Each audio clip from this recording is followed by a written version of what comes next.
സ്പേസിലോട്ട് യാത്ര പോകുന്ന ആസ്ട്രോനോട്ടുകൾ ഇടുന്ന സ്യൂട്ട് അറിയാമല്ലോ.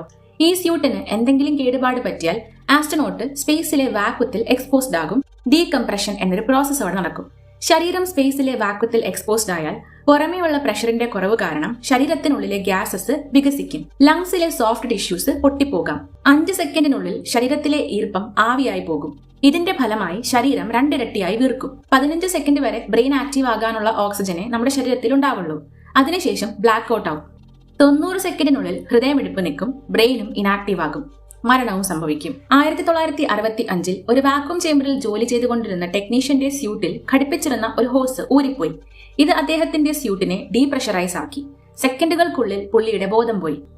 ഭാഗ്യവശാൽ പുള്ളിയുടെ കൂടെ ഉണ്ടായിരുന്ന ആളുകൾ ഹോസ് തിരിച്ച് ഫിറ്റ് ചെയ്ത് അദ്ദേഹത്തിനെ രക്ഷപ്പെടുത്തി. പിന്നീട് തന്റെ ബോധം പോകുന്നതിന് മുമ്പ് നാക്ക് പൊള്ളുന്നതിന്റെ സെൻസേഷൻ ഉണ്ടായി എന്ന് അദ്ദേഹം പറഞ്ഞിരുന്നു. അതിന്റെ ഫലമായി 4 ദിവസത്തേക്ക് അദ്ദേഹത്തിന് ഒന്നിന്റെയും രുചി അറിയാൻ